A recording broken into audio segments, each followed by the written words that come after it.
En varias ocasiones recientemente he abordado el tema del ateísmo, ¿no? Y probablemente la más reciente es cuando un hermano me preguntó cómo hacer con uno de esos ateos que tienen múltiples argumentos racionales, digamos, a favor del ateísmo. Y conté el caso de un par de conversiones muy importantes, una recientísima de un científico alemán, un estadista alemán que sigo en Twitter y que explicó su proceso de conversión, ¿no? Y cómo yo veía como elemento común o la conversión de Alexis Carrel, el premio Nobel de Medicina. Creo que en ese punto de vista dije de física y después me aclararon que no, que Alexis Carrel había sido premio Nobel de Medicina. Comprobé y efectivamente es así. Y cómo se requiere de una enorme honestidad intelectual, una gran honestidad, es decir, realmente querer saber la verdad. Y en segundo lugar, se requiere de la gracia de Dios. Nunca olvidemos, hermanos, que cuando nosotros le llamamos a las tres grandes virtudes teologales, o sea, fe, esperanza y caridad, las llamamos teologales, ¿saben por qué? A diferencia de las virtudes cardinales, es que son virtudes que no podemos obtener si no son un don de Dios. Entonces alguno pensará, pero Alejandro, eso quiere decir que la persona que no tiene fe, Dios no se la ha dado, entonces no lo puedes culpar a él, sino que Dios no se la dio. No es así. Dios le está dando esas virtudes que desea para todos los hombres, porque como dice San Pablo, Dios quiere que todos los hombres se salven, ¿no? Pero toda persona, cuando se trata de la gracia de Dios, es completamente libre. Dios lo deja que sea completamente libre de aceptarla o no. Pero la persona que quiere crecer en la fe, la esperanza y la caridad, y pensemos ahora específicamente de la fe, pero se cumple con las tres virtudes teologales, solamente las hace aceptando el don de Dios. Es decir, nadie logra más fe por su propia fuerza. Recordemos cuando el Señor Jesús se enoja con un grupo de personas que están pidiendo que les haga un milagro, y Jesucristo dice, se enoja y dice, ¿qué pasa? Que ustedes no tienen fe, ¿no? Y uno de los que le está pidiendo el milagro dice estas palabras hermosas de súplica que le dicen, Señor, creemos, pero aumenta nuestra fe. Y eso sintetiza cuál es la relación entre el don de la fe y Dios. Entonces, a todos los ateos Dios le está derramando el don de la fe también. Y en consecuencia, ellos necesitan primero del misterio de la gracia de Dios, y por eso que cada vez estoy más convencido que si tengo una persona que es atea en mi vida, como fue mi papá antes de convertirse, ¿no? Probablemente lo más importante que pueda hacer por esa persona es rezar para que el misterio de la gracia de Dios abra el corazón y esa persona acepte la fe y acepte el don de la fe. Y una vez que acepta el don de la fe, todo el resto procede como una cascada, ¿no? O sea, va cayendo la conciencia de la esperanza, de la caridad, de ahí donde viene voy a unirme a la iglesia, etc.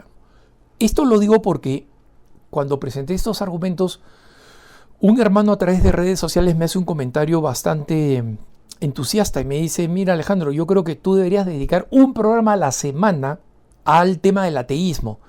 Y no podría hacerlo, la verdad, porque no tengo, digamos, la experiencia, no tengo los conocimientos específicos que tenían un padre Carreira, por ejemplo, especialista en ciencia, o el padre Spitzer, ambos jesuitas. El padre Spitzer todavía está vivo, pero además es científico, ¿no? Es un especialista en astrofísica, entonces conoce la ciencia para arriba y para abajo. Constantemente puede proporcionar argumentos científicos, ¿no? Pero este hermano sugiere no solamente argumentos científicos, sino argumentos filosóficos. ¿A qué me refiero? A que muchas veces al final la ciencia por sí misma no puede aportar la perfección de los argumentos, ¿no? Hace algún tiempo les hablé de un nuevo libro absolutamente revolucionario que fue apoyado por el presidente de la Academia de Ciencias de España, diciendo este libro es excelente, lo apoyó, lo promovió, pero sigue siendo agnóstico, ¿no? Le pareció un libro excelente para que los científicos puedan considerar la existencia de Dios, pero no suficiente como para convencerlo. Entonces nos movemos al espacio filosófico. En el espacio filosófico nosotros tenemos las 5 pruebas de Santo Tomás de Aquino, ¿no?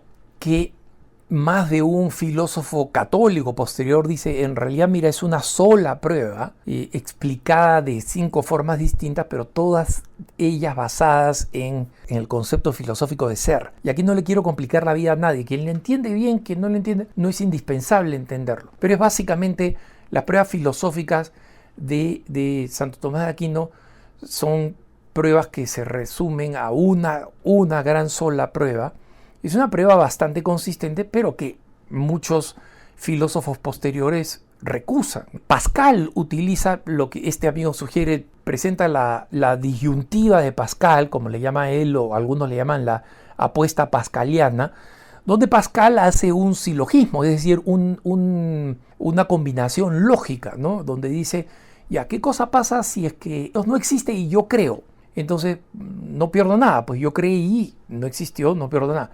Pero ¿qué cosa pasa si Dios existe y yo creo? Excelente, porque creí en algo que existía. Y cuando llegue el final del tiempo, entonces voy a ser recompensado. Pero ¿qué cosa pasa si sí existe y no creo? Catástrofe. Entonces, ¿qué es mejor hacer? ¿Cuál es la mejor apuesta? Mejor creamos, pues, ¿no? Entonces, estoy simplificando, digamos, la disyuntiva de Pascal. Y él también dice, refiérete a la tetera de Russell, ¿no? O sea, de Russell, WSWL, Bertrand Russell. Fue un famoso agnóstico donde los grandes agnósticos y ateos ingleses que se han dedicado recientemente, ¿no? Hitchens, etcétera, a atacar la religión, es decir, a ser antiteos, no solamente ateos, sino antiteos, o sea, militantes contra Dios, han utilizado este argumento, que es un argumento que parece inteligente, pero que es bastante ridículo, bastante infantil. En una entrevista en la BBC de Londres, el Bertrand Russell, que era, digamos, uno de los primeros militantes en anunciar públicamente la idea de que había que oponerse a la creencia de Dios y que la creencia de Dios no era lógica y que no era tarea de los ateos demostrar que Dios no existe, sino que era tarea de los creyentes demostrar que Dios existe, y no podían. Y para esto utilizó una figura que es supongamos que yo digo que hay una tetera, ¿no? Recuerden ustedes que la hora del té y la tetera son pues culturalmente muy relevantes en Inglaterra, ¿no? Que hay una tetera dando órbitas al Sol, ¿no? Y que, o sea, junto con todos los otros planetas que dan vueltas alrededor del ser, hay una tetera. Entonces, resulta que a la gente desde niña se le enseña, hay una tetera que está dando la vuelta al mundo, etc. Esa gente, por razones culturales, familiares, sus papás se lo repiten en la escuela, van a terminar creyendo en esa tetera. Y cuando alguien diga, oye, demuéstrame la existencia de la tetera, estas personas, porque tienen esta convicción que es completamente familiar, van a terminar diciendo, la tetera, demuéstrame que existe. Y que ellos van a decir, no, tú demuéstrame que no existe. Y claro, una tetera es demasiado pequeña como para que uno pueda observarla, uno pueda analizarla y pueda encontrarla dando vueltas. Entonces, son los que creen los que tienen que decir la tetera existe, porque la razón por la que ellos creen no es porque la han podido comprobar científicamente, sino porque alguien se las ha enseñado. Básicamente, ¿cuál es el argumento de Russell? El argumento de Russell es, la gente cree porque así se lo han enseñado. Esos argumentos hoy en día no sirven para nada, porque la gente que cree en Inglaterra, los creyentes que creen en Inglaterra, ya no creen porque se las han enseñado, creen porque se han convertido, porque la sociedad es tan secular, es una sociedad que compite con Suecia por ser el país con el índice más alto de ateos del mundo. No es la antigua Unión Soviética, no son los países de la antigua órbita soviética que tienen números muy grandes de no creyentes, ¿no? O sea, la República Checa, Eslovaquia tienen entre los índices más altos de no creyentes, pero ninguno como Inglaterra y Suecia. Dos naciones que fueron en algún momento cristianas, ¿no? Fueron católicas, después una se volvió luterana, la otra anglicana. Entonces, esta idea de que es por presión cultural que uno termina creyendo en la tetera, entre comillas, porque después de todo este argumento ridículo, infantil de la tetera, Bertrand Russell dice, ya, lo mismo es con Dios. Y no es lo mismo, porque entre otras cosas ha pasado el tiempo, la ciencia ha aumentado y como explica el padre Spitzer, oye, hoy en día, si hubiera una tetera orbitando el Sol, existe la tecnología para descubrirla. Entonces, la tetera sí se podría demostrar. ¿Qué pasa entonces con los que no creen en la tetera? Él dice, la existencia de Dios, los creyentes en Dios lo hemos demostrado de múltiples formas, desde el argumento llamado ontológico de San Anselmo hasta las pruebas de Aristóteles sobre el motor inmóvil, o sea, para irnos atrás en la historia, en los comienzos de la filosofía no cristiana, ¿no? Las pruebas de Santo Tomás de Aquino, las nuevas pruebas de carácter científico. Personas no creen porque no pueden creer. Y esa es la razón por la que yo creo que es muy bueno enterarse de pruebas de la existencia de Dios y del rechazo del racionalismo muchas veces malintencionado, ¿no? Entre paréntesis, Bertrand Russell en un par de entrevistas que no eran estas formales, así en la BBC, donde hablaba, digamos, con toda la seriedad de un filósofo lógico matemático. En otras entrevistas donde simplemente hablaba de su vida universitaria, decía, mira, nosotros necesitábamos, cuando éramos jóvenes, necesitábamos que Dios no existiera porque queríamos hacer lo que se nos daba la gana, especialmente en el ámbito sexual.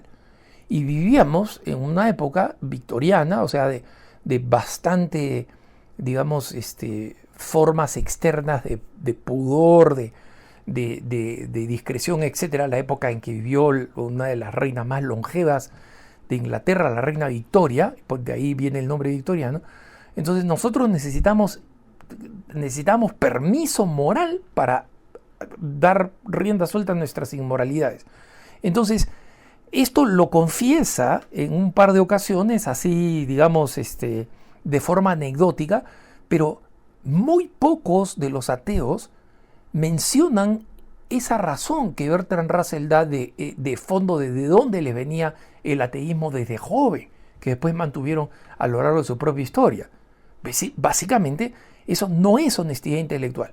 Yo quiero fornicar, quiero llevar una vida inmoral, necesito que Dios no exista, entonces procedo a negarlo. Esa no es una forma filosófica de llegar a la conclusión de Dios. Entonces, de ahí que su mejor explicación sea la explicación de la tetera. Entonces, enseñar argumentos no creo que sea muy productivo, y de ahí es que el hermano sugiera, mira, número 2, otro de los temas que podrías abordar es cómo nuestras propias heridas espirituales, familiares, psicológicas y afectivas impiden muchas veces que podamos creer en Dios, en la Iglesia, en la Virgen María. Y él comenta que se ha empezado a encontrar una relación entre las heridas y las creencias. Por ejemplo, como una persona abandonada por su padre o que no tiene una buena relación con su padre, le cuesta más aceptar a Dios como padre y no acepta la autoridad eclesiástica y por eso rechazan a la Iglesia. Miren, eso es verdad, pero también en algunos casos. Es decir, comprendamos, hermanos, que la existencia de Dios y la aceptación de Dios y la relación con Dios es una de las realidades más sublimes y misteriosas que existen. Entonces, no podemos explicarlas ni siquiera psicológicamente. Es verdad que muchas personas te dicen, yo no puedo aceptar un Dios Padre después de la experiencia que he tenido con mi padre. Pero no necesariamente ese es un obstáculo para poder tener fe. Para algunas personas la es, para otros no. Yo he comentado, yo tenía una relación terrible con mi padre, y cuando, digamos, me convertí a la práctica de la fe, porque como les digo, bueno, recibí el bautismo, pero fui criado con un padre que se declaraba ateo y en consecuencia no teníamos práctica religiosa, no fui a una escuela católica, no me enseñaron la fe, y cuando voy a un retiro y aprendo de la fe, yo no descubrí ninguna atracción en la idea de Dios Padre. Dios es un Padre amoroso, pero para mí eso no significaba nada. Y en consecuencia le doy razón a este amigo cuando dice la influencia del Padre, cuando es una influencia negativa, es una influencia que puede prevenir a que una persona tenga fe. Pero Jesucristo como hermano que dio la vida por mí, el amor que yo le tenía a mi hermano que era menor que yo, y a quien sentía que yo tenía que proteger, entre otras cosas, de la violencia de mi padre, o sea, me resultaba completamente apelante, ¿no? Entonces, no es posible establecer una relación, digamos así, científica o fija o previsible de causalidad. Hay otras personas que han tenido experiencias de total abandono familiar y eso es justamente lo que les motivó a encontrar en Dios la alternativa a eso que no encontraban en el mundo. Entonces, sí es verdad que muchas heridas hacen que las personas no acepten la autoridad de la iglesia. En esto el hermano tiene razón, pero tratar de martillar para dar una explicación, recordemos una vez más, hermanos, la razón por la cual las personas no creen es en el fondo una razón misteriosa. Y muchas veces existen razones profundas, razones que solo podemos encomendar a Dios a través de la oración, profundos misterios, y muchas veces existen razones de pura conveniencia, como la que Bertrand Russell mencionaba. Yo más de una vez les he contado la anécdota que no me voy a cansar de comentar, que cuando yo estaba en un grupo de formación, éramos jóvenes, ¿no? Recién, y nos dirigía un hermano de mi comunidad sodalite, pero recién estábamos ahí aprendiendo la fe, nos reuníamos para compartir, para aprender la fe, para formarnos, para rezar. Nosotros teníamos estas reuniones los viernes por la tarde, luego el sábado por la tarde nos juntábamos a rezar el rosario con todos los que formaban parte de estos distintos grupos y finalmente teníamos un domingo a las 6 de la tarde. Entonces, normalmente a veces teníamos actividades después del rosario, nos íbamos juntos, veíamos si hacíamos alguna actividad juntos, algún juego, alguna salida, alguna forma de ir a hacer apostolado.